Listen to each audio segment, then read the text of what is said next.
మొదటి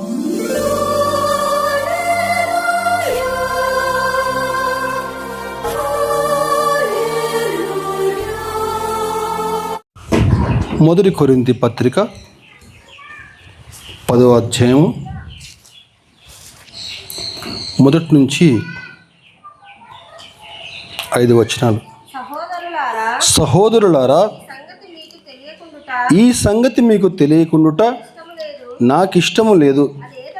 అదేదనగా మన పితరులందరూ మేఘము క్రింద ఉండిరి, వారందరూ సముద్రములో నడిచిపోయిరి, అందరూ మోషేను బట్టి మేఘములలోను సముద్రములోను బాప్తిస్మం పొందిరి. అందరూ ఆత్మ సంబంధమైన ఒకే ఆహారమును భుజించిరి, అందరూ ఆత్మ సంబంధమైన ఒకే పానము చేసిరి. ఏలయనగా తమను వెంబడించిన ఆత్మ సంబంధమైన బండలోని త్రాగిరి, ఆ బండ క్రీస్తే. చిన్న ప్రార్థన. మహాపరిశుద్ధురా, కృపగల మా ప్రభువా, నీ పరిశుద్ధ పాదాలకి వందనాలు, స్తోత్ర ప్రభు. చదువుకున్న వాక్య భాగం నుంచి కొన్ని ఆత్మీయ సత్యాలు మాకు బోధించి, అయోగ్యుడును ఎన్నిక లేనివాడిని నన్ను బలపరిచి మీరు మాత్రమే మహిమ ఘనత ప్రభావం పొందమని మా ప్రభువును మా రక్షకుని ప్రియకుమారుడు యేసుక్రీస్తు వారి అతి శ్రేష్టమైన నామంలో మిక్కిలి వినయముగా వేడుకొనుచున్నాము తండ్రి, ఆమేన్. చదువుకున్నటువంటి వాక్య భాగాలు ఎవరి గురించి వ్రాయబడ్డాయి అని చెప్పానంటే, మన పితరులు ఇశ్రాయేలుల గురించి వ్రాయబడ్డాయండి. ఇప్పటిదాకా మనం చూసాము కొన్ని విషయాలు. మోషే ఏ విధంగా జన్మించాడని చెప్పని, ఏ విధంగా ఐగుప్తుకి వెళ్ళాడు, అక్కడి నుంచి ఇశ్రాయేలుని ఏ విధంగా విడిపించాడని చెప్పని అన్నీ కూడా చూసాము. కాకపోతే కొంచెం అసంపూర్తిగా అనిపించింది. కొంచెం వివరంగా తెలుసుకుందాం. గమనిస్తే మనం నిర్గమకాండంలో అంతా కూడా వివరించబడింది. అయితే నిర్గమకాండానికి వచ్చే ముందు మనం ఆది కాండం కనుక చూసుకుంటే, ఆది కాండము ఆది యందు దేవునితో ప్రారంభమై ఒక చిన్న పెట్టెతో ముగుస్తుందండి. ఆది కాండం మొట్టమొదట ఆది యందు దేవుడు అని ఉంటుందా? అదే చివరి అధ్యాయం చూస్తే ఒక చిన్న శవపేటికతో ముగుస్తుంది. అంటే ఒక చిన్న పెట్టెతో ముగుస్తుంది ఆది కాండం. అంటే పాపం యొక్క పర్యవసానం ఎంత భయంకరంగా ఉంటుందో మనకి ఆది కాండం చూపిస్తూ ఉంది.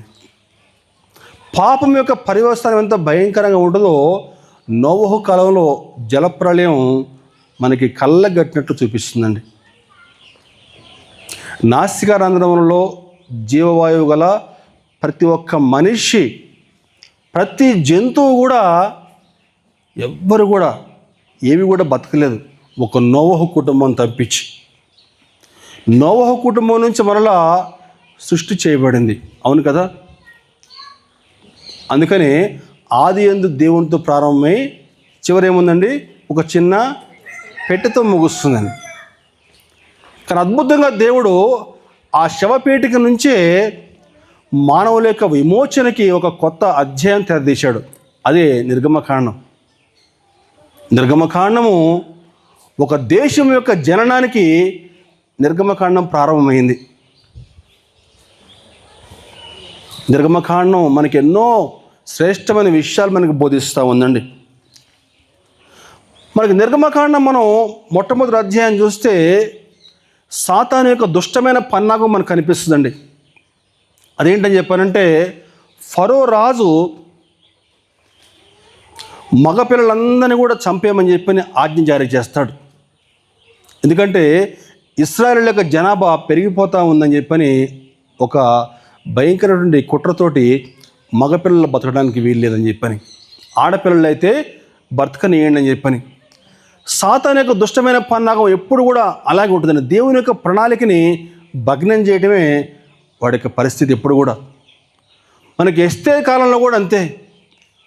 హామాను ఒక దుష్టమైన పన్నాగం ఏంటని చెప్పానంటే, యూదులు ఎవరు కూడా బతకడానికి వీల్లేదు, అందరూ కూడా చంపబడాలని చెప్పిన ఆజ్ఞ జారీ చేస్తాడు. ఇదంతా కూడా సాతాను యొక్క ప్రణాళిక అండి. కానీ దేవుని యొక్క అద్భుతమైన ప్రణాళిక ఏంటని చెప్పానంటే, ఎక్కడి నుంచి అయితే ఆ ఆజ్ఞ జారీ చేయబడిందో, ఏ ఇంట్లో నుంచి అయితే ఆజ్ఞ జారీ చేయబడిందో ఆ ఇంటికే మోషేని పంపించాడు ఒక యువరాజుగా. దేవునికి స్తోత్రం, హల్లెలూయా. దేవునికి అసాధ్యమైనది ఏమీ లేదు. ఎక్కడి నుంచి ఆజ్ఞ జారీ చేయబడిందో అదే ఇంటికి మోషేని పంపించాడు. మోషే ఐగుప్తులో గొప్ప యుద్ధ విద్యలు నేర్చుకున్నాడండి. యుద్ధ ప్రావీణ్యం, సకల విద్యలు కూడా మోషే అభ్యసించాడు. లోక సంబంధమైన జ్ఞానం అద్భుతంగా ఉంది. పిరమిడ్లు అన్నీ కూడా చక్కగా ఇప్పుడు మోషే యొక్క కాలంలో కట్టించారని చెప్పని చెప్తూ ఉంటుంది చరిత్ర. సో అంత గొప్ప జ్ఞానం సంపాదించాడు మోషే. కానీ అవేవి కూడా దేవుని యొక్క ప్రణాళికను రీచ్ కాలేకపోయాయి. అందుకే దేవుడు మోషేని ఐగుప్తు నుంచి మిద్యానికి పంపించాడు. మిద్యానులో 40 ఏండ్ల కాలం మోషే అక్కడ ఉండాల్సి వచ్చింది. ఆ మిద్యాను అరణ్యంలో యొక్క లోక సంబంధమైన జ్ఞానము, యుద్ధ ప్రావీణ్యం, శాస్త్ర జ్ఞానం అన్నీ కూడా కొట్టివేయబడినాయి. అవన్నీ కూడా కొట్టివేయబడి దైవ లక్షణాలైనటువంటి తగ్గింపు తత్వము, విధేయత, దీనత్వము మోషే నేర్చుకున్నాడండి. మోషే అనుకున్నాడు ఏంటని చెప్పానంటే, నాకున్నటువంటి బలంతో, నాకున్నటువంటి జ్ఞానంతో నేను ఐగుప్తు నుంచి ఇశ్రాయేల్ని విడిపిస్తాను అని చెప్పి అనుకున్నాడు మోషే. కానీ నీ టాలెంట్ దేవునికి అక్కర్లేదు కదా. ఈనాడు కొంతమంది అనుకుంటారు ఏంటని చెప్పారంటే, నేను బాగా వాక్యం చెప్పగలను, నేను చక్కగా పాటలు పాడగలను, నేను చక్కగా వాయిద్యాలు వాయించగలను, నాకు చక్కగా లోక సంబంధ జ్ఞానం ఉంది, నేను బయటికి వెళ్ళి పరిచర్య అద్భుతంగా చేస్తానని చెప్పని అనుకోవచ్చు. అర్థం చేసుకోవాలి. కానీ దేవుని యొక్క ప్రణాళికకి అనుగుణంగా నువ్వు లేకపోతే దేవుడు నిన్ను అట్లా కూర్చోబెడతాడు అంతే. ఎంతకాలము? అది ఎంతకాలమైనా సరే. దేవుడు మోషేను తనకు అనుగుణంగా తయారు చేయడానికి 40 ఏళ్ల కాలం పట్టింది. 40 ఏళ్ల కాలం మోషేను కూర్చోబెట్టాడు అంతే. ఆ 40 ఏళ్ల కాలంలో మోషేకున్నటువంటి ఆ యొక్క లోక సంబంధ జ్ఞానం అంతా కూడా పోయి తగ్గింపు తత్వం, విధేయత, దీనత్వం అన్నీ వచ్చి చేరాయండి. అది అప్పుడు మాట్లాడుతున్నాడు దేవుడు మోషేతోటి ఆ మండుచున్న పొద నుంచి. ఏమంటున్నాడండి? నిర్గమకాండం 3వ అధ్యాయము 10వ వచనంలో, నిర్గమకాండం 3వ అధ్యాయం 10వ వచనంలో, కాగా రమ్ము, నిన్ను ఫరో ఎద్దుకు పంపుదును, ఇశ్రాయేలీయులైన నా ప్రజలను నీవు ఐగుప్తులో నుంచి తోడుకొని పోవలనెను. దేవునికి స్తోత్రం కలుగును గాక, హల్లెలూయా. అప్పుడు చెప్తున్నాడు ప్రభు మోషేతోటి, కాగా రమ్ము, నిన్ను ఫరో యొద్దకి పంపుతాను అన్నప్పుడు మోషే సమాధానం ఎంత అద్భుతంగా ఉంటుందని చెప్పానంటే, అందుకు మోషే 11వ వచనం, అందుకు మోషే నేను ఫరో యొద్దకు వెళ్ళుటకును ఇశ్రాయేలీయులను ఐగుప్తు నుంచి తోడుకుని పోటుకు ఎంతటి వాడని దేవునితో అనగా అదండి తగ్గింపు తత్వం అని చెప్పానంటే. నీలో ఆ తగ్గింపు తత్వము, ఆ యొక్క విధేయత, ఆ యొక్క దీనత్వం ఉంటే దేవుడు నిన్ను అద్భుతంగా వాడుకుంటాడండి. ఒక చక్కని పాత్రలాగా, తన చేతిలో ఒక చక్కని పాత్రలాగా దేవుడిని వాడుకుంటాడు.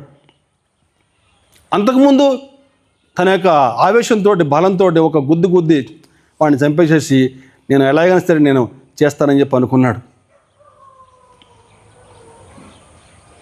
దేవునికి స్తోత్రం, హల్లెలూయా. అదిగో ఆ సమయంలో దేవుడు మోషే ద్వారా ఇశ్రాయేలీయులకు ఒక చక్కని వాగ్దానం ఇచ్చాడండి. ఏం వాగ్దానం అయ్యా అని చెప్పంటే, నిర్గమకాండం 3వ అధ్యాయము 17వ వచనం చూస్తే, నిర్గమకాండం 3:17 చూస్తే, ఐగుప్తు బాధలో నుంచి పాలు తేనెలు ప్రవహించు దేశమునకు, అనగా కనానీయులు, హిత్తీలు, అమోరీలు, పెరిజ్జీలు, హివ్వీలు, యెబూసీలున్న దేశమునకు మిమ్మను రప్పించదనని సెలవిచ్చిదని వారితో చెప్పుము. ఒక్కసారి మళ్ళా మొట్టమొదటి లైన్ చూద్దామండి. ఐగుప్తు బాధలో నుంచి పాలు తేనెలు ప్రవహించు దేశమునకు, ఐగుప్తులో నుంచి కనానుకు, ఐగుప్తులో నుంచి పాలు తేనెలు ప్రవహించు దేశమునకు, ఐగుప్తులో నుంచి అని చెప్పంటే లోకములో నుంచి, కనానుకు అని చెప్పానంటే ఆ పరలోకానికి. ఆత్మీయంగా చూసుకుంటే ఐగుప్తులో నుంచి కనానులోనికి మిమ్మల్ని తీసుకువెళ్తాను అని చెప్పి దేవుడు చక్కని వాగ్దానం ఇచ్చాడు. అయితే ఆ వాగ్దానమైనటువంటి ఇశ్రాయేలీ పెద్దలలో ఎవ్వరు కూడా ఆ కనానుకు చేరుకోలేదండి. ఎవ్వరు కూడా కనానుకు చేరుకోలేదు. కారణము వారిలో ఉన్నటువంటి అవిశ్వాసం. గమనించాలండి. యెహోషువ, కాలేబు ఇద్దరు మాత్రమే ఆ యొక్క వాగ్దానాన్ని నమ్మారు. మిగిలినటువంటి 10 గోత్రాలు ఎవరు కూడా నమ్మలేకపోయారు. అందుకని వారెవ్వరు కూడా ఆ కనానులో అడుగు పెట్టలేదు. గమనించాలి, దేవుని యొక్క వాగ్దానము, విశ్వాసము రెండు కూడా ఒక స్విచ్లో 2 వైర్లు లాంటివండి. నీవు లైట్ వేయాలని చెప్పానంటే నువ్వు ఖచ్చితంగా ఆ స్విచ్ వేయాల్సిందే. నువ్వు ఆ స్విచ్ వేసినప్పుడు మాత్రమే లోపల 2 వైర్లు ఒకదాంతో అంటుకుని ఆ యొక్క లైట్ వెలుగుతుంది. అప్పటిదాకా లైట్ వెలగదు. నువ్వు స్విచ్ వేసే వరకు లైట్ వెలగదు. అలాగే దేవుడు నీకు ఇచ్చిన వాగ్దానం నీ జీవితంలో పొందుకోవాలని చెప్పంటే ఆ వాగ్దానం నా జీవితంలో నెరవేరుతుంది అని చెప్పి నువ్వు నమ్మాలి. నువ్వు నమ్మనంత వరకు కూడా ఆ యొక్క వాగ్దానం నీ జీవితంలో నెరవేరదు. దేవుడు వాగ్దానం ఇచ్చాడు, మీకు చక్కని దేశాన్ని మీకు నేను కానుకగా ఇస్తానని చెప్పానంటే నమ్మలేకపోయారు. 10 గోత్రాల ప్రజలు నమ్మలేదండి. అందరూ కూడా అక్కడే అరణ్యంలో నేలరాలిపోయారు. ఒక యెహోషువ, కాలేబు మాత్రమే ఇద్దరు నమ్మారు. ఆ పెద్దలలో కొన్ని లక్షల మంది ఇశ్రాయేలీయుల్లో యెహోషువ, కాలేబు మాత్రమే అందులో చేరుకోగలిగారని చెప్పానంటే ఒక్కసారి ఊహించుకోండి. అయితే మొత్తానికైతే ఈ యొక్క మోషే, అహరోను ఇద్దరు కలిసి ఫరో వద్దకు వెళ్తారు. 5వ వచనంలో 5వ అధ్యాయంలో మనకు ఆ విషయం కనిపిస్తూ చూద్దాం ఒకసారి. నిర్గమకాండం 5వ అధ్యాయము 1వ వచనం. తరువాత మోషే అహరోనులు వచ్చి ఫరోను చూచి, ఇశ్రాయేలు దేవుడైన యెహోవా అరణ్యములో నాకు ఉత్సవము చేయుటకు నా జనమును పోనిమ్మని ఆజ్ఞాపించుచున్నాడనిది. ఫరో నేను అతని మాట విని ఇశ్రాయేలీయుల్ని పోనిచ్చుటకు యెహోవా ఎవడు అంటాడండి. నేను యెహోవా మాటని విని మిమ్మల్ని పోనిచ్చుటకు యెహోవా ఎవడు? యెహోవా ఎవరో కొద్ది కాలంలోనే ఫరోకు అర్థమైపోయింది. ఎన్ని తెగుళ్ళు వచ్చినాయండి? మొత్తం 10 తెగుళ్ళు కదా, చూసాం కదా ఇప్పటిదాకా. ఒకసారి చెప్పగలుగుతారా ఎన్ని తెగుళ్ళు? మొట్టమొదట రక్తం, తర్వాత కప్పలు వచ్చినాయి, తర్వాత ఈగలు వచ్చినాయి, పేలు వచ్చినాయి, మిడతలు వచ్చినాయి, వడగండ్లు వచ్చినాయి, ఇంకా తర్వాత చిమ్మ చీకటి వచ్చేసిందండి. అన్ని తెగుళ్ళు వచ్చినాయి కానీ ఫరో మాత్రం నమ్మలేదు. చిట్ట చివరికి భయంకరమైన తెగులు మరణదూత వచ్చేసింది. మరణదూత. ఆ మరణదూత వచ్చి ఐగుప్తులో ఉన్నటువంటి ప్రతి ఒక్క ఇంట్లోకి వెళ్ళి ఆ యొక్క ఇంటి మగ పిల్లవాడిని, మొట్టమొదటి తొలిచూలి పిల్లవాడిని చంపేసింది. కానీ ఇశ్రాయేలీయులలో ఏ ఒక్క ఇంట్లో కూడా ఒక చిన్న బాలుడు కూడా చనిపోలేదు. కారణం ఏంటని చెప్పారంటే ఆ యొక్క నిర్దోషమైనటువంటి గొర్రెపిల్ల రక్తం. ప్రభు ఏమని చెప్తాడండి? ఒక నిర్దోషమైనటువంటి గొర్రెపిల్లని వధించి ఆ యొక్క రక్తాన్ని తీసి ఏం చేయాలట? వాళ్ళు తమ ఇంటి గడపలకి, నిలువు కమ్మీలకి, అడ్డ కమ్మీలకి పోయాలి హిస్సోపుతోటి. ప్రభు చెప్పినట్లే ఆ విధంగా చేశారు. ఆ రోజు ఇశ్రాయేలీయుల ఇంట్లో ఏ ఒక్కరు కూడా చనిపోలేదండి. వారు ఆ విధంగా చనిపోకుండా ఉండడానికి, అందరూ రక్షించబడడానికి కారణము వారి యొక్క తెలివితేటలా, లేకపోతే వారి యొక్క జ్ఞానమా, వారి యొక్క ప్రార్థనలా, లేకపోతే అబ్రహాముకి ఇచ్చిన మాట చొప్పున దేవుడు వారిని క్షేమంగా కాపాడా అని ఒక్కసారి మనం పరిశీలించగలిగితే అవేవి కాదండి. కేవలం దేవుని యొక్క మహాన్నతమైన కృప, ఆ నిర్దోషమైనటువంటి గొర్రెపిల్ల యొక్క రక్తం అండి, అంతే, మరి ఇంకేమీ కూడా కాదు. ఈరోజు కూడా నువ్వు రక్షించబడాలని చెప్పానంటే, నువ్వు రక్షించబడి పరలోకం చేరుకోవాలని చెప్పానంటే, నీకున్న జ్ఞానం కానీ, తెలివితేటలు కానీ, నువ్వు చేసే సహాయం కానీ ఇంకేమీ కూడా పనికిరావు. కానీ ఆ యొక్క గొర్రెపిల్ల రక్తంలో నీ పాపాలు కడుక్కుంటే చాలు. దేవునికి స్తోత్రం, హల్లెలూయా. వారు ఎటువంటి వారైనా సరే మరణంలో నుంచి జీవంలోకి దాటించబడతారండి. దేవునికి స్తోత్రం కలుగునుగాక, హల్లెలూయా. ఆ విధంగా వారు గొర్రెపిల్ల రక్తాన్ని ఆ గడప కమ్మీలకి పోసిన తర్వాత ఏం చేయాలట? పులియని రొట్టెలు తినాలి. ఎలా తినాలట? ఎలా తినాలమ్మా? చెప్పాడు ఇప్పుడే ఎలా తినాలని చెప్పని. ఇంకా నడుము కట్టుకుని, కాళ్ళకు చెప్పులు వేసుకుని, చేతి కర్ర పట్టుకుని తినాలని చెప్పని ఉంది వాక్యంలో. ఉందా వాక్యంలో? ఎలా తినాలట?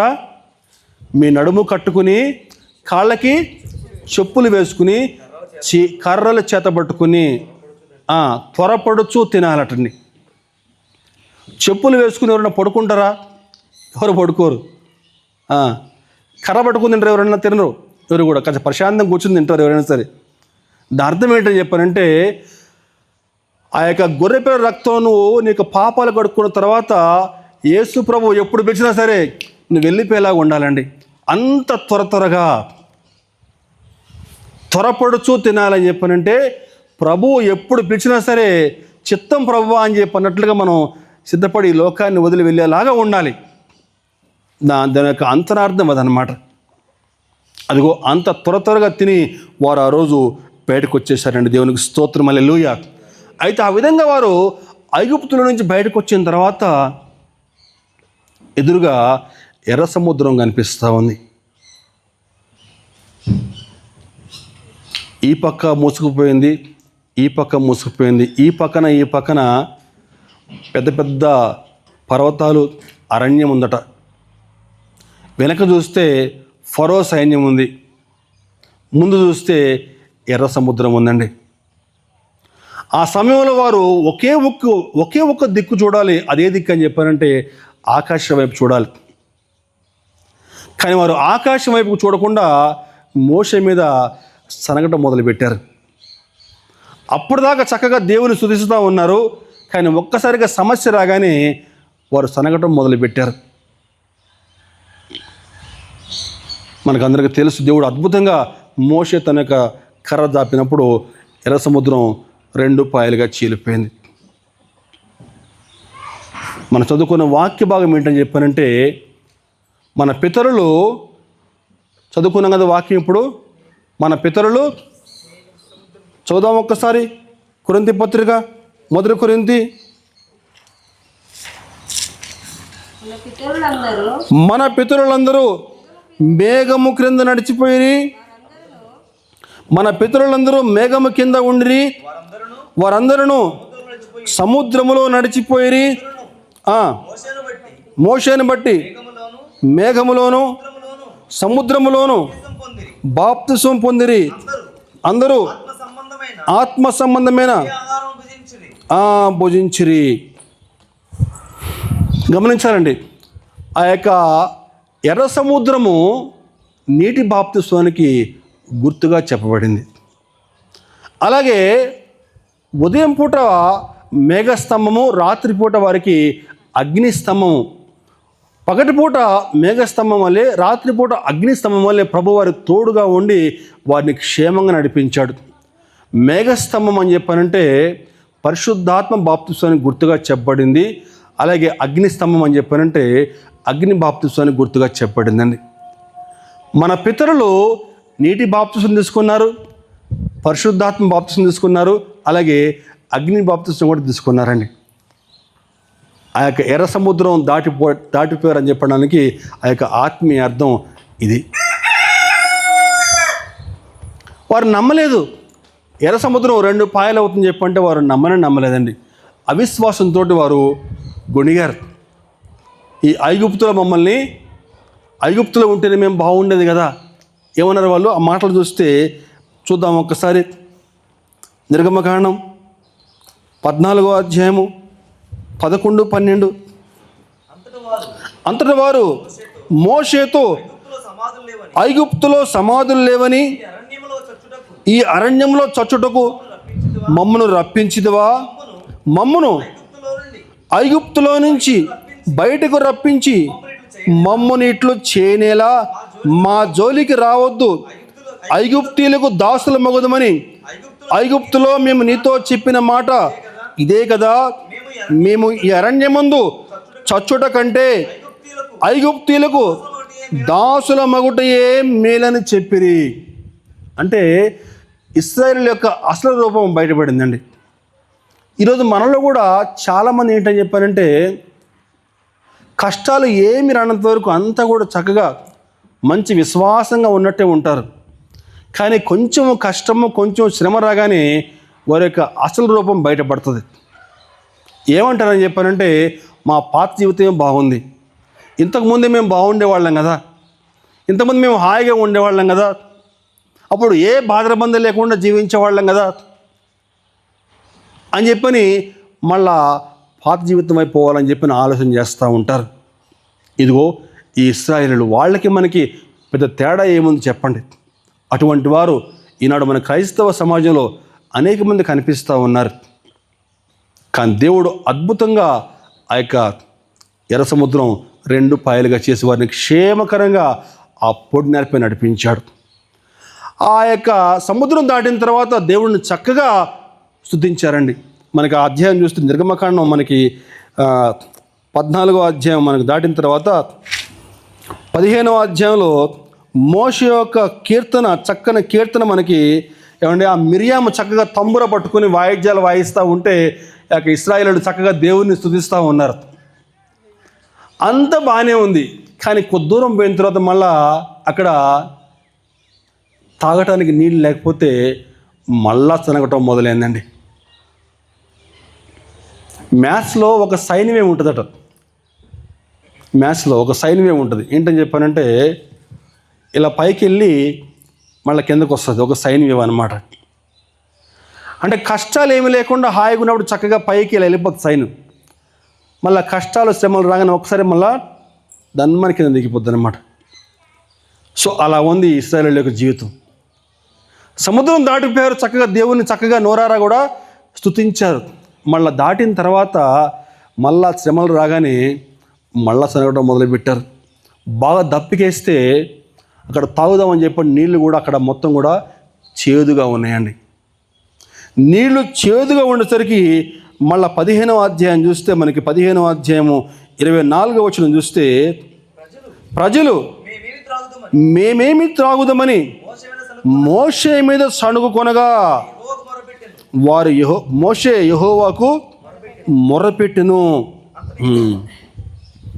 తాగటానికి నీళ్ళు లేవు, మేమేమి తాగాలని చెప్పి సనుక్కుంటూ ఉంటే దేవుడు ఏమంటాడు, ఒరే బాబు ఎదురుగా చెట్టు కనపడుతుంది కదరా, ఆ చెట్టు నరికి అందులో ఏ నీళ్ళలో అని చెప్పంటే ఆ చెట్టు నరికి నీళ్ళలో వేయగానే నీళ్ళంతా కూడా చక్కగా మధురంగా అయిపోయినాయండి.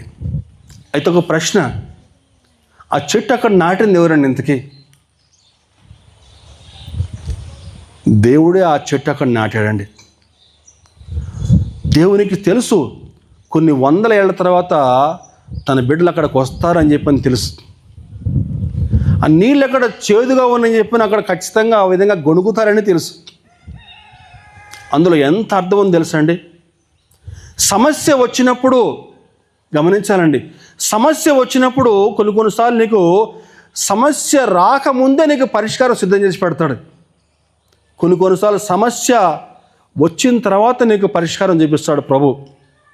ఎర్ర సముద్రము, మారా నీళ్ళు. ఎర్ర సముద్రము సమస్య వచ్చిన తర్వాత పరిష్కారం సిద్ధం చేశాడు.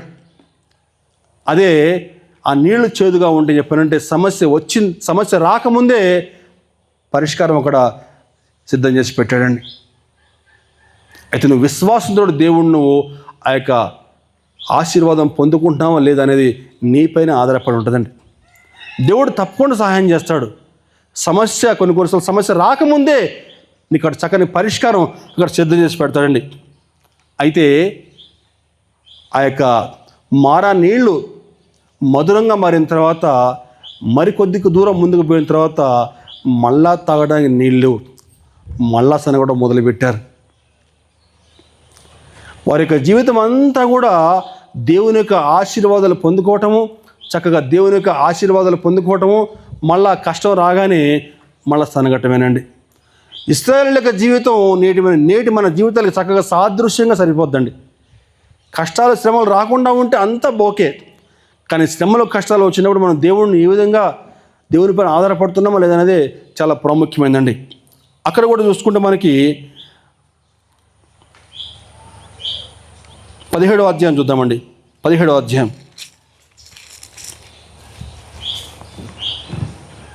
17వ అధ్యాయము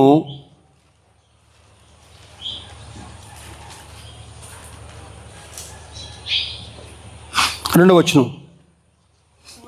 మోషేతో వాదించుచు త్రాగుటకు మాకు నీళ్ళిమ్మని అడగగా మోషే, మీరు నాతో వాదింపనేలా యెహోవాను శోధింపనేలా అని వారితో చెప్పెను.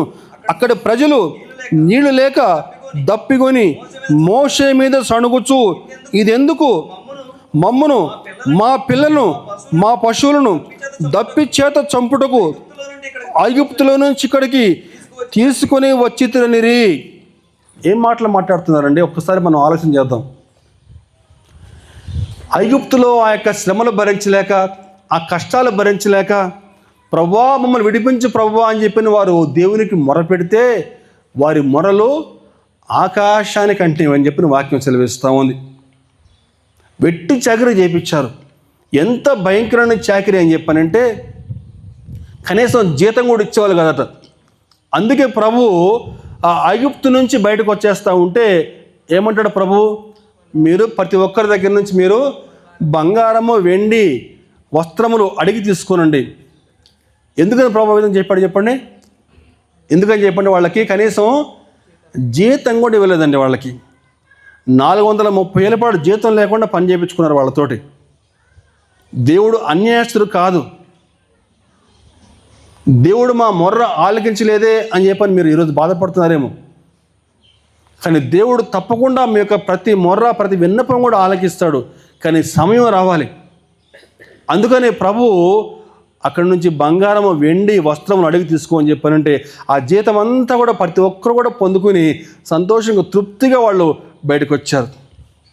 అయితే దారుణం ఏంటని చెప్పంటే ఆ బంగారం దేనికి వాడారయ్యా అని చెప్పానంటే మోషే ఆ యొక్క కొండపైకి వెళ్ళి ప్రభుతో గడిపినప్పుడు మోషే తిరిగి రాకుండా కొంచెం ఆలస్యం చేస్తే అహరోను శోధించి మా కొరకు ఒక దేవతను చేయమని చెప్పి అడిగారు. మా కొరకు దేవతను చేయమని చెప్పండి. అహరోను కూడా బుద్ధి లేకుండా ఏమంటాడని చెప్పానంటే మీ దగ్గర ఉన్న బంగారం పట్టుకురండి అని చెప్పని దాంతో ఒక దూడ బొమ్మ చేస్తాడు.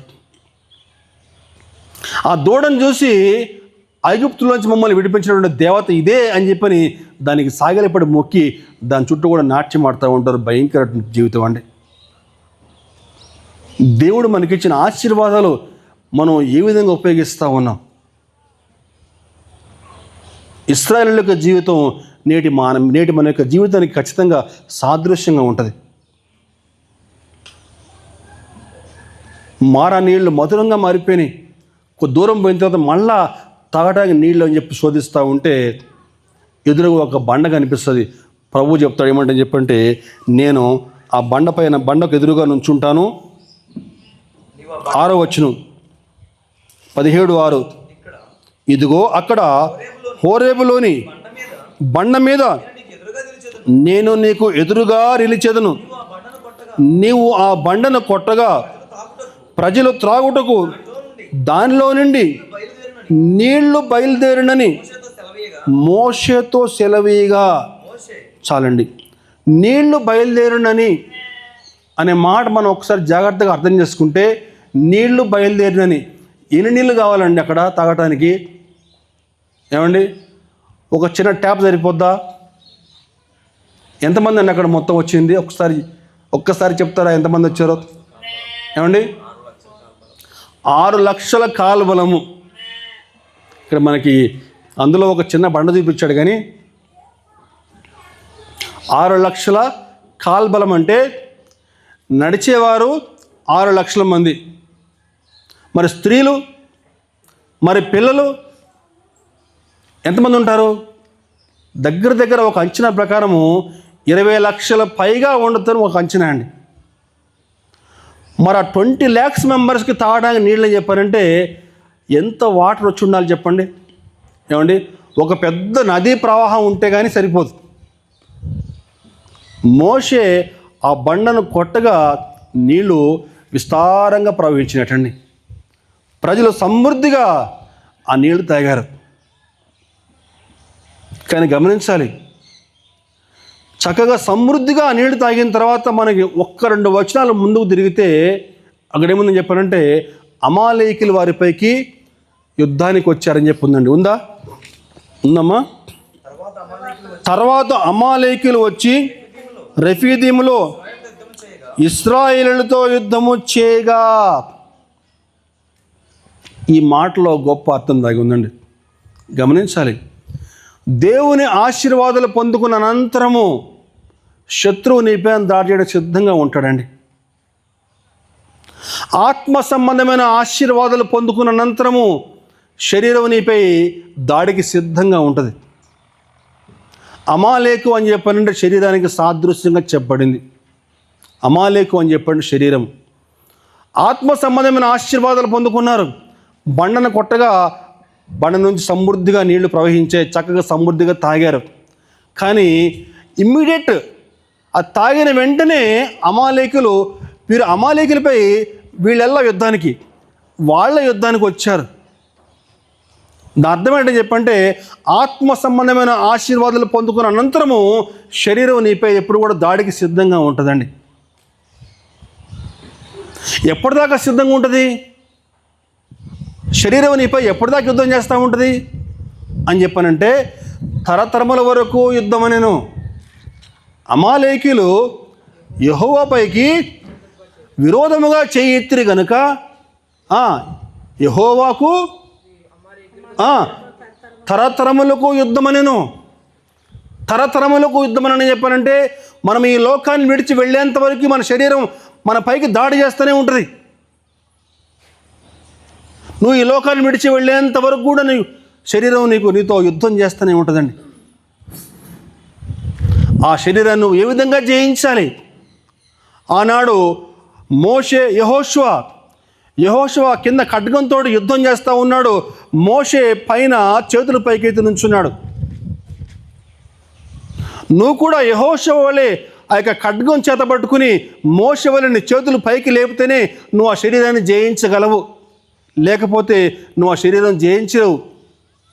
నా అర్థం ఏంటని చెప్పానంటే, ఖడ్గం వంటి వాక్యాన్ని చేతిలో పట్టుకుని నువ్వు మోషే వలె చేతులు పైకి లేపి ప్రార్థన చేయగలిగితేనే నువ్వు నీ శరీరాన్ని జయించగలవు. దేవునికి స్తోత్రం, హల్లెలూయా.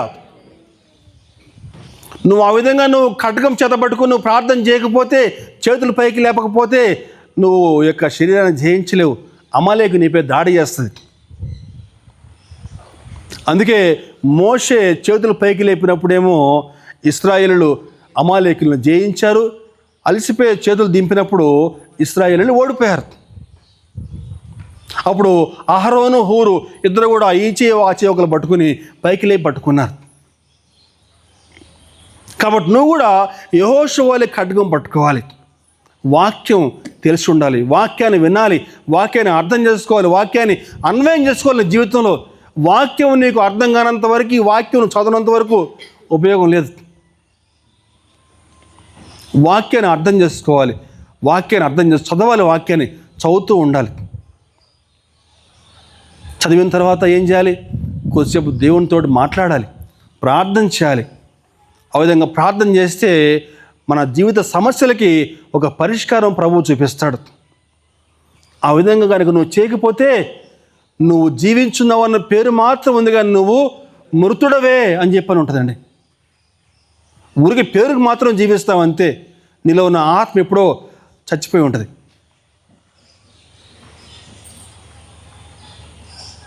నువ్వు శరీరాన్ని జయించకపోతే నీ ఆత్మ కార్యాలు నీలో ఎన్నటికీ కూడా చూడలేవు. ఆ రోజు అద్భుతంగా కింద యెహోషువ ఖడ్గం యుద్ధం చేస్తా ఉన్నాడు, పైన మోషే చేతుల పైకి లేపి ప్రార్థన చేశాడండి, కనపడకుండా. అమాలేకుని జయించారు, ముందుకు సాగిపోయారు. తర్వాత అధ్యాయాల ముందుకు వస్తే మనకి అక్కడ ప్రత్యక్ష గుడారపు నమూనా మనకు అనిపిస్తుంది. ప్రత్యక్ష గుడారం ఏ విధంగా నిర్మించాలి అవన్నీ కూడా అక్కడ చక్కగా వివరించబడి ఉంటాయి తర్వాత అధ్యాయాలు. ఆ తర్వాత మనకి లేవీకాండం వస్తుంది. లేవీకాండంలో మనకి యాజకుల యొక్క యాజకుల యొక్క విధులు, ఏ విధంగా బలులు అర్పించాలి అవన్నీ కూడా లేవీకాండంలో వివరించబడి ఉంటాయి. లేవీకాండం అయిపోయిన తర్వాత సంఖ్యాకాండానికి వస్తే సంఖ్యాకాండంలో ఇశ్రాయేలు యొక్క విశ్వరూపం కనిపిస్తుంది. అక్కడ ఇశ్రాయేలు ఏ విధంగా మోషేపై తిరుగుబాటు చేశారో, మోషేని ఎంతగా సతాయించారో అక్కడ మనకంతా కూడా చక్కగా దేవుడు వివరిస్తాడండి. చేసిన మేళ్ళు మర్చిపోయి ఇశ్రాయేలు మోషేని ఎంతగా ఇబ్బంది పెడతారని చెప్పానంటే మనకి ఒక్కొక్కటి చూపిస్తాను మీకు. సంఖ్యాకాండం 11వ అధ్యాయం 1వ వచనం చూద్దామండి. సంఖ్యాకాండం 11:1. జనులు ఆయాసమును గూర్చి అణుగుచుండగా అది యెహోవాకు వినపడెను. యెహోవా దాన్ని వినినప్పుడు ఆయన కోపము రగులుకొనెను. యెహోవా అగ్ని వారిలో రగులుకొని ఆ పాళెములో ఒక కొనను దహింపసాగెను. దేని గురించి అండి ఆయాసము?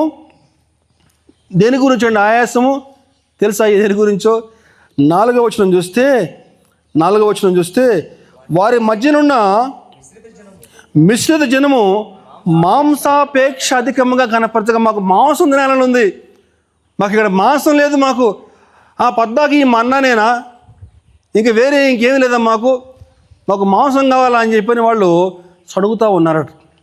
కింద మాటలు చూస్తే మనకి ఏముందని చెప్పానంటే అధికం కనపరిచి ఏడ్చి మాకెవరు మాంసం పెట్టెదరు, ఐగుప్తులో మేము ఉచితంగా తినిన చేపలను, కీరకాయలను, దోసకాయలు, కూరాకులు, ఉల్లిపాయలు, తెల్లగడ్డలు, ఉల్లిపాయలు, తెల్లగడ్డలు, కూరాకులు, చేపలు జ్ఞాపకం వస్తున్నాయటండి. ఏమండి, గడ్డి కూడా ఇవ్వకుండా ఇటుకలు చేయాల్సిందే అని చెప్పని ఏమండి కొరడాలు పెట్టి కొడతా వాళ్ళు హింస పెట్టారు కదా, అవి మర్చిపోయారనమాట. అక్కడే మాకు బాగుంది, మాకు చక్కగా మాంసం చేపలు బాగా దొరికాయి అని చెప్పని ఇబ్బంది పెడుతున్నారండి. నశించిపోయే నిన్ను నరకంలో కూలిపోకుండా తన అద్భుత ప్రణాళిక చొప్పున దేవుడు క్షేమకరంగా కాపాడి నిన్ను బతికించాడని చెప్పిన విషయం నువ్వు మర్చిపోతావు. మర్చిపోయి నా పాత జీవితం బాగుందని చెప్పి నువ్వు సంకలు కొద్దుకోవడం వెనక్కి వెళ్ళిపోతావు. మళ్ళా అటువంటి వారు ఉన్నారు ఈరోజు. నశించిపోయే నిన్ను మృత్యుముఖంలోంచి దేవుడిని బయటికి పట్టుకొస్తే అది మర్చిపోయి నా పాత జీవితం బాగుందని చెప్పని వెళ్ళిపోతారు కొంతమంది. ఇదిగో ఇశ్రాయేలీయులు ఏమంటున్నారండి, అక్కడ మాకు చేపలు, కీరకాయలు, ఉల్లిగడ్డలు దొరికాయి కదా అని చెప్పని మోషే మీద సణుగుతూ ఉన్నారండి. ఇదొకటి. ముందుకు వద్దాం మళ్ళా 13వ అధ్యాయం, సంఖ్యాకాండం 13వ అధ్యాయం. 13వ అధ్యాయంకి వచ్చేసరికి మనకేముంటుందంటే అక్కడ కనానికి వేగు చూడటానికి, కనాన్ అని చెప్పానంటే దేవుడు చక్కని దేశం ఇస్తా అని చెప్పాడు కదా, ఆ దేశాన్ని వేగు చూడమని చెప్పని అక్కడ గోత్రానికి ఒకళ్ళ చొప్పున 12 మందిని పంపిస్తాడు. ఎంతమందిని పంపించింది? 12 మందిని పంపిస్తాడు. గోత్రానికి ఒకళ్ళ చొప్పున పంపిస్తాడు మోషే. ఎందుకు? ఆ దేశం ఎట్లా ఉంది, ఆ దేశ పరిస్థితులు ఎట్లా ఉన్నాయి, అక్కడ మనుషులు ఎట్లా ఉన్నారు చూసి రమ్మని చెప్పి పంపిస్తారు. ఎంతకాలం పోయారంటే వాళ్ళు 40 రోజులు పోతారండి. 40 రోజులు పోతారు. 40 రోజుల పాటు ఆ కనాను మొత్తం కూడా చూచి మళ్ళీ వచ్చి వాళ్ళు మాట్లాడిన మాటలు చెప్పానంటే, వాళ్ళు మాట్లాడిన మాటలు ఏంటాయా అని చెప్పానంటే 13వ అధ్యాయం 31 చూద్దామండి. 31. అయితే అతనితో కూడా పోయిన మనుష్యులు, ఆ జనులు మనకంటే బలవంతులు, మనము వారి మీదకి పోజాలమనిరి. మరియు వారు తాము సంచరించి చూసిన దేశమును గూర్చి ఇశ్రాయేలులతో చెడ్డ సమాచారము చెప్పి, మేము సంచరించి చూచిన దేశము తన నివాసులను భక్షించు దేశము, దానిలో మాకు కనపడిన జనులందరూ ఉన్నత దేహులు. ఇంకా ఏమంటారంటే, అక్కడ అనాకు వంశపు నెఫీలీలను మేము చూచితిమి, మా దృష్టికి మేము మిడతల వల్లే ఉంటిమి, వారి దృష్టికి అట్లే ఉంటిమని. అక్కడ వారు పెద్ద పెద్ద రాక్షసులు లాంటి మనుషులు ఉన్నారయ్యా, మేము వాళ్ళ ముందు మేము చిన్న మిడతల్లాగా ఉన్నాము. గమనించాలండి. మొట్టమొదటి నేను అక్కడ మండుచున్న పొద్దు దగ్గర దేవుడు ఒక వాగ్దానం ఇచ్చాడు. ఏం వాగ్దానం అది? ఐగుప్తులో నుంచి నేను మిమ్మల్ని పాలు తేనెలు ప్రవహించే దేశంలోకి నడిపిస్తాను అని వాగ్దానం ఇచ్చాడు. ఇక్కడ వీళ్ళు ఏమంటున్నారండి? అక్కడ అనాకీలు ఉన్నారు, నెఫీలీలు ఉన్నారు, వారు ఆజాను బాహుల్లాగా ఉన్నారు, మేమేమో మిడతల్లాగా ఉన్నాము. అయ్యా, మేము వాళ్ళని ఎట్లా జయించగలము అని చెప్పని వీళ్ళు ఫిర్యాదు చేస్తూ ఉన్నారండి. మొదట్లో మీకు చెప్పాను కదా, అలా 10 గోత్రాల ప్రజలు కూడా ఫిర్యాదు చేస్తూ ఉంటే ఒక్క యెహోషువ కాలేబ్ మాత్రమే విశ్వాసంతో వాళ్ళు మాట్లాడిన మాటలు ఏంటయ్యా అని చెప్పానంటే, 14వ అధ్యాయంలో మాట్లాడుతుంటే 9వ వచనం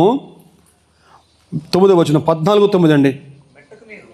మెట్టుకు మీరు యెహోవా మీద తిరగబడకుడి, ఆ దేశ ప్రజలకు భయపడకుడి, వారు మనకు ఆహారమగుదురు, వారి నీడ వారి మీద నుంచి తొలగిపోయిను, యెహోవా మనకు తోడే ఉన్నాడు, వారికి భయపడకూడనిరి. అదండి, వారికి భయపడొద్దు, దేవుడు మనకు తోడుగా ఉన్నాడు కదా అని చెప్పి వీళ్ళిద్దరు మాట్లాడుతూ ఉన్నారండి. ఇందుకు నేను చెప్పాలనుకున్న అంశం ఏంటని చెప్పంటే, 14వ అధ్యాయము ఆ 10 గోత్రాల ప్రజలు కూడా ఆ విధంగా మాట్లాడుతూ ఉంటే, ఇశ్రాయేలు 14వ అధ్యాయం 1వ వచనం చూస్తే 14వ అధ్యాయము అప్పుడు ఆ సర్వ సమాజము ఎలుగెత్తి కేకలు వేసిను, ప్రజలు ఆ రాత్రి ఎలుగెత్తి ఏడ్చిరి, మరియు ఇశ్రాయేలులందరూ మోషే అహరోనులపై సణుక్కునిరి. ఆ సర్వ సమాజం, అయ్యో ఐగుప్తులో మేమేలా చావలేదు, ఈ అరణ్యమందు మేమేలా చావలేదు. మళ్ళా అదే మాటలండి.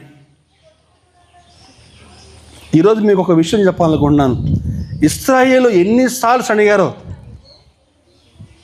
నిర్గమకాండం నుంచి మొదలు పెడితే నిర్గమకాండంలో అయిపోయిందా, మన సంఖ్యాకాండంకి వచ్చింది. ఇక్కడ కూడా అంతే. దేవుడు మేలు చేస్తూ ఉన్నాడు, చక్కగా మేళ్ళు ఆశీర్వాదాలు పొందుకుంటున్నారు, మళ్ళీ సనుగుతూ ఉన్నారు, మళ్ళీ మేళ్ళు ఆశీర్వాదాలు మళ్ళీ సనుగుతూ ఉన్నారు. ఇగో ఇక్కడ కూడా అంతే. దేవుడేమో నేను మీకు మంచి దేశాన్ని కానుకగా ఇస్తారా బాబు అని చెప్పానంటే, వాళ్ళంటే చెప్పండి, వాళ్ళు ఎలుగెత్తి ఏడ్చి, అయ్యో మేము ఎందుకు ఇక్కడికి వచ్చాము, అక్కడే ఉంటే బాగుండేది కదా అని చెప్పి అడుగుతూ ఉన్నారండి. మళ్ళీ కొంచెం ముందుకెళ్తే సంఖ్యాకాండము 20వ అధ్యాయము 5వ వచనం, మళ్ళొకసారి సంఖ్యాకాండము 20వ అధ్యాయము, ఈ కాని చోటుకి మమ్మను తెచ్చుటకు ఐగుప్తులో నుంచి మమ్మను ఏల రప్పించితిరి. ఈ స్థలములో గింజలు లేవు, ద్రాక్షలు లేవు, అంజూరలు లేవు, దానిమ్మలు లేవు, తాగుటకు నీళ్ళే లేవనిరి. మళ్ళా చదువుతూ ఉన్నారండి, నీళ్ళు లేవని చెప్పని. ఇప్పుడు ఎన్నిసార్లు చదువుతూ ఉన్నారు చూడండి వాళ్ళకి. చివరికి మళ్ళా కొంచెం ముందుకు వస్తే 21వ అధ్యాయం ఒక పేజీ మళ్ళీ పక్కనే తిప్పితే 21వ అధ్యాయము మనకి 5-6 వచనాలు చూస్తే, కాగా ప్రజలు దేవునికిని మోషేకును విరోధముగా మాట్లాడి ఈ అరణ్యములో చచ్చుటకు ఐగుప్తులో నుంచి మీరు మమ్మను ఎందుకు రప్పించితిరి? ఇక్కడ ఆహారం లేదు, నీళ్లు లేవు, చవి సారములు లేని ఈ అన్నము మాకు అసహ్యమైంది. ఎంత కఠినమైన మాట అండి. ఏముందంటే అక్కడ, చవి సారములు లేని ఈ అన్నము మాకు అసహ్యమైన చవిసారం లేని అన్నం అటండి. ఏ అన్నం అండి? అన్నము పరలోకంలో దేవదూతలు భుజించు ఆహారాన్ని దేవుడు వీరికి చక్కగా ఆకాశం నుంచి చక్కగా పంపిస్తూ ఉంటే చవిసారం లేని అన్నం అని చెప్పి అంటా ఉన్నారండి. ఈ కాని చోటుకి మమ్మల్ని తీసుకొచ్చిదిరా అని మాట. అంటే ఇదేమో కాని చోటు, ఐగుప్తు ఏమో అయిన చోటు అయిందనమాట వాళ్ళకి. దేవుడు చూశాడు. ఏం చేశాడండి? తాపకరమైన సర్పములను పంపగా, సర్పాలు పంపించాడు అంతే. ఇంకా సావండి పోండరా అని చెప్పని ఆ సర్పాలు వచ్చి అందరిని కరుస్తూ ఉంటే, అందరు చచ్చిపోతూ ఉంటే, అప్పుడు మళ్ళా వచ్చి ఏమంటున్నారు అక్కడ 21వ అధ్యాయము 7వ వచనం చూస్తే, కాబట్టి ప్రజలు మోషే యొద్దకు వచ్చి, మేము యెహోవాకును నీకును విరోధముగా మాట్లాడి పాపము చేసితిమి. యెహోవా మా మధ్య నుంచి ఈ సర్పములను తొలగించినట్లు ఆయనను వేడుకొనుమనిరి. ఫరోకుని వీళ్ళకి పెద్ద తేడా లేనట్టుంది కదా. ఫరో కూడా అంతే. ఆ 10 తెగుళ్ళప్పుడు తెగుళ్ళు రాగానే మళ్ళా వెంటనే మోషేని పిలిపించడం, మళ్ళా ఈ తెగులు తీసేయమని చెప్పి మీరు దేవుడిని వేడుకో అని చెప్పి అంటాం. ఇది వీళ్ళు కూడా అంతే.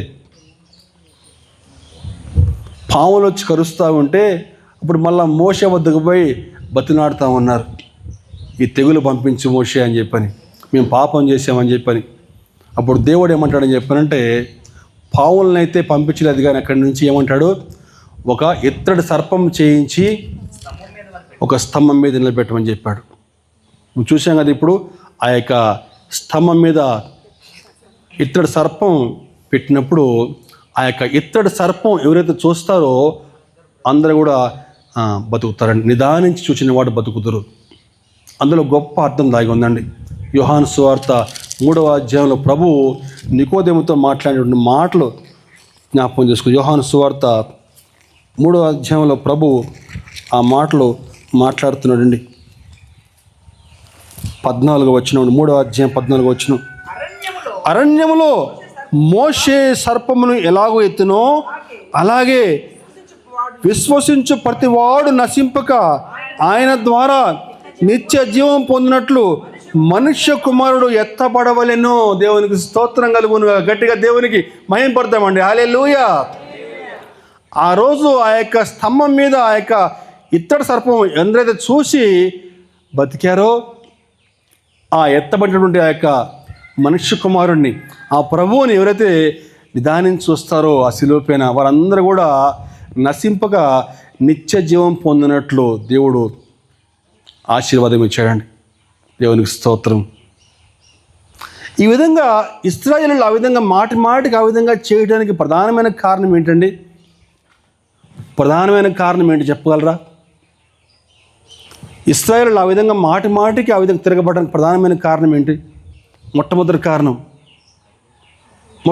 కారణం ఏంటని చెప్పానంటే ఎవరైనా చెప్పగలుగుతారా? The first and foremost reason, ఇశ్రాయేలీయులు మాటికి ఆ విధంగా చేయడానికి ప్రధానమైన కారణం, మొట్టమొదటి కారణం ఏంటి చెప్పంటే కృతజ్ఞత లేకపోవటము. మన జీవితంలో ప్రధానంగా ఈ లక్షణం కలిగి ఉండాలండి. దేవుడు మనకు చేసినటువంటి మేళ్ళ బట్టి మనం ఏముండాలని చెప్పారంటే థ్యాంక్ఫుల్నెస్ కలిగి ఉండాలండి, కృతజ్ఞత. అది లేకపోతే ఏమవుతుందని చెప్పారంటే నెమ్మదిగా దేవుని పట్ల నీకు అవిధేయత మొదలవుతుందండి. అవిధేయత నెమ్మదిగా నిన్ను అవిశ్వాసంకు లాక్కెళ్తుంది. మూడింటి కనెక్షన్ ఉంటుంది అన్నమాట. కృతజ్ఞత లేకపోవడం వల్ల నెమ్మదిగా దేవునికి అవిధేయుడే జీవిస్తావు, దేవుని పట్ల భయభక్తులు లేకుండా జీవిస్తావు. అవిధేయత నిన్ను అవిశ్వాసంలోకి లాక్కెళ్తుంది. అవిశ్వాసము భయంకరటువంటి పాపంలోకి నిన్ను లాక్కెళ్తుందండి. విశ్వాసం కలిగి ఉంటేనే నువ్వు దేవునికి ఇష్టడుగా ఉండగలవు.